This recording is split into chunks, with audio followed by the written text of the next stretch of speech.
Bonjour, je m'appelle Louis, formateur à la protection civile Paris-Seine. Aujourd'hui, nous allons voir la conduite à tenir face à un enfant qui a perdu connaissance. Comment est-ce que je peux savoir qu'il est en perte de connaissance ou pas? Dans un premier temps, je vais déjà savoir que mon enfant n'a plus de tonus musculaire, il sera donc allongé. J'aimerais savoir si mon enfant fait la sieste ou est inconscient. Pour cela, je vais venir à côté de mon enfant et je vais devoir le stimuler avec un ordre et une question. Comment est-ce que je vais faire ça? L'ordre, je vais venir mettre une main dans la main de mon enfant et lui demander « Si tu m'entends, serre-moi la main ». Mon enfant ne m'a pas serré la main, ne m'a pas ouvert les yeux, je sais alors qu'il est inconscient. Maintenant, j'aimerais savoir s'il respire ou s'il ne respire pas. Soyez calme, ces opérations-là sont très simples. Je vais devoir libérer les voies aériennes. Pourquoi? Une personne qui a perdu connaissance n'a plus de tonus musculaire. La langue est un muscle, ici en blanc. Vous voyez bien que là, la langue de ma victime est tombée au fond de la gorge et bloque les voies respiratoires. Ma victime est en train de s'étouffer avec sa langue. C'est pour ça que je vais devoir libérer les voies aériennes en mettant une main sur le front, deux doigts sous le menton et en basculant la tête en arrière. En faisant cette technique-là, vous voyez que ma langue se décolle du fond de ma gorge et que les voies respiratoires sont libérées. Je reproduis la même étape sur mon enfant, je vais libérer les voies aériennes. Je mets une main sur le front, deux doigts sous le menton et je bascule prudemment la tête en arrière. Maintenant que sa langue est décollée du fond de sa gorge, je vais pouvoir vérifier la respiration. Pour cela, je vais venir me pencher, mettre ma tête comme ceci, ma joue au niveau de la bouche de mon enfant et mes yeux en direction de sa poitrine. Et je vais venir évaluer la respiration pendant 10 secondes. 1, 2, 3, 4, 5, 6, 7, 8, 9 et 10. Avec mes yeux, j'ai vu la poitrine de mon enfant qui se soulève de manière régulière. Avec ma joue, j'ai senti de l'air sortir de la bouche de ma victime. Et avec mon oreille, j'ai entendu un bruit de respiration. Je sais dès à présent que mon enfant respire, il est donc inconscient. Il respire, je vais devoir venir le mettre en position latérale de sécurité. Donc pourquoi est-ce que je vais mettre mon enfant en position latérale de sécurité, en PLS? On l'a vu, tous les muscles chez un enfant qui est inconscient et qui respire sont relâchés. La langue est un muscle. Les organes à l'intérieur de mon enfant le sont aussi. Il risque d'y avoir un étouffement, voire une noyade avec les liquides présents dans le corps de mon enfant. Je vais devoir donc mettre mon enfant sur le côté avec la bouche ouverte pour faciliter, si besoin, l'évacuation de ces liquides.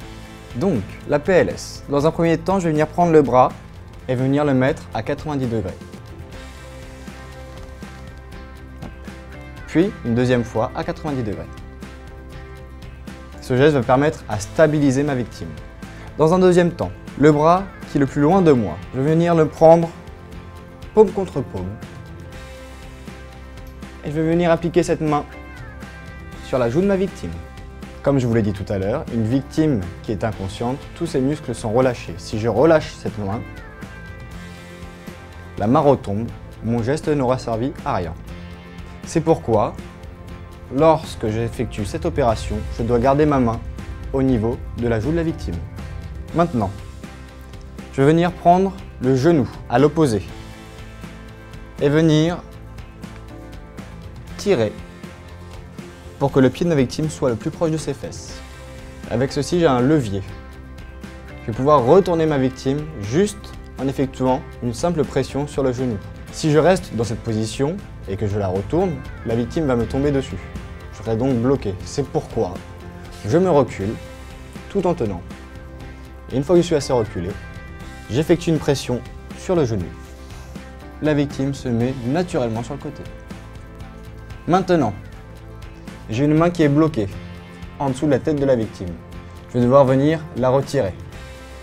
Pour cela, je vais venir tenir le coude de ma victime, retirer ma main délicatement et stabiliser ma victime. Ma victime n'est pas stabilisée, si je la laisse comme ça, elle va continuer à glisser sur le ventre.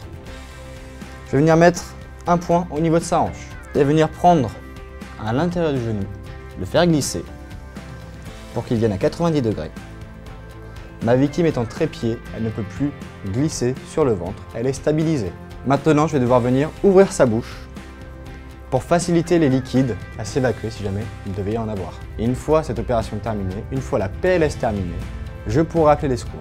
Donc, en conclusion, face à un enfant qui a perdu connaissance, dans un premier temps, je viens vérifier la conscience. Serre-moi la main, ouvre les yeux. Dans un deuxième temps, je vais venir effectuer une libération des voies aériennes pour vérifier qu'il respire. Il respire, c'est parfait. Je vais devoir donc le mettre en position latérale de sécurité. Et une fois que ma position latérale de sécurité sera effectuée, je pourrai appeler les secours. Voilà, j'espère que cette vidéo vous a été utile. Je vous dis à très bientôt pour de prochaines vidéos premiers secours sur la chaîne Doctissimo.